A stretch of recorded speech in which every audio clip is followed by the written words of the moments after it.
A powerful and underappreciated ally in the climate crisis, Fungi, by Toby Kears and Merlin Sheldrake. Mycorrhizal fungal networks are a major global carbon sink. When we destroy them, we sabotage our efforts to limit global heating. Globally, at least 5 billion tons of carbon dioxide are sequestered with mycorrhizal networks each year, a quantity roughly equivalent to the amount of carbon dioxide emitted annually by the U.S. If we want to tackle the climate crisis, we need to address a global blind spot: the vast underground fungal networks that sequester carbon and sustain much of life on Earth. Fungi are largely invisible ecosystem engineers. Most live as branching, fusing networks of tubular cells known as mycelium. Globally, the total length of fungal mycelium in the top 10 centimeters of soil is more than 450 quadrillion kilometers, about half the width of our galaxy.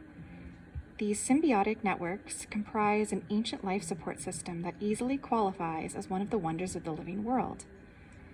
Through fungal activity, carbon floods in the soil, where it supports intricate food webs. About 25% of all the planet's species live underground. Much of it remains in the soil, making underground ecosystems the stable store of 75% of all terrestrial carbon. But what climate change strategies, conservation agendas, and restoration efforts overlook, fungi and focus overwhelmingly on above-ground systems. This is a problem. The destruction of underground fungal networks accelerates both climate change and biodiversity loss, and interrupts vital global nutrient cycles. These networks should be regarded as a global public good to be mapped, protected, and restored as a matter of urgency. Fungi lie at the base of the food webs that support much of life on Earth. About 500 million years ago, fungi facilitated the movement of aquatic plants onto land. Fungal mycelium serving as plant root systems for tens of millions of years until plants could evolve their own.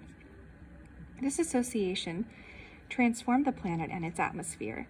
The evolution of plant-fungal partnerships coincided with a 90% reduction in the level of atmospheric carbon dioxide. Today, most plants depend on mycorrhizal fungi, from the Greek word for fungus, myx, and root, rhiza, which weave themselves through roots, provide plants with crucial nutrients, defend them from disease, and link them in shared networks, sometimes referred to as the wood wide web. These fungi are a more fundamental part of planthood than leaves, wood, fruit, flowers, or even roots. We are destroying the planet's fungal networks at an alarming rate. Based on current trends, more than 90% of the Earth's soil will be degraded by 2050. Modern industries, from agriculture to forestry, have failed to take account of the life in the soil. Despite the fact that mycorrhizal fungi supply as much as 80% of plants' nutrients, intensive farming practices through a combination of plowing and application of chemical fertilizers, pesticides, and fungicides severely reduce the abundance, diversity, and physical integrity of fungal networks. Logging wreaks havoc below ground, decreasing the abundance of mycorrhizal fungi by as much as 95%, and the diversity of fungal communities by as much as 75%. A large study published in 2018 suggested that the alarming deterioration of the health of trees across Europe was caused by a disruption of their mycorrhizal relationships, brought about by nitrogen pollution from fossil fuel combustion and agriculture fertilizer. Mycorrhizal fungi networks make up between a third and a half of the living mass of soils and are a major global carbon sink. When we destroy them, we sabotage our efforts to limit global heating. Plants supply carbon to their fungal partners in exchange for nutrients like nitrogen and phosphorus. Much of the phosphorus that makes up the DNA in your own body will have passed through a mycorrhizal fungus. In their exchange, plants and fungi engage in sophisticated trading strategies, striking compromises and resolving dizzyingly complex trade-offs.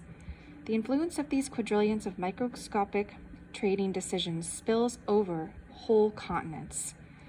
Globally, at least 5 billion tons of carbon dioxide are sequestered with mycorrhizal networks each year, a quantity roughly equivalent to the amount of carbon dioxide emitted annually by the U.S. Unpublished data suggests this figure is closer to 17 billion tons. Even small reductions in the prevalence of fungal networks have significant consequences. A release of just 0.1% of the carbon now stored in Europe's soils is equal to the annual emissions from 100 million cars. Mycorrhizal fungi are keystone organisms that support planetary biodiversity. When we disrupt them, we jeopardize the health and resilience of the organisms on which we depend. Fungal networks form a sticky living seam that holds soil together. Remove the fungi and the ground washes away. Mycorrhizal networks increase the volume of water that the soil can absorb, reducing the quantity of nutrients leached out of the soil by rainfall by as much as 50%. They make plants less susceptible to drought and more resilient to salinity and heavy metals. They even boost the ability of plants to fight off attacks from pests by stimulating the production of defensive chemicals. The current focus on above-ground biodiversity neglects more than half the most biodiverse underground ecosystems, because areas with the highest biodiversity above ground are not always those with the highest soil biodiversity.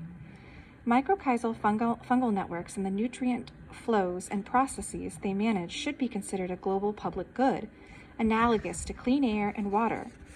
For a millennia, in many parts of the world, traditional farming and land management practices have attended to the health of the soil.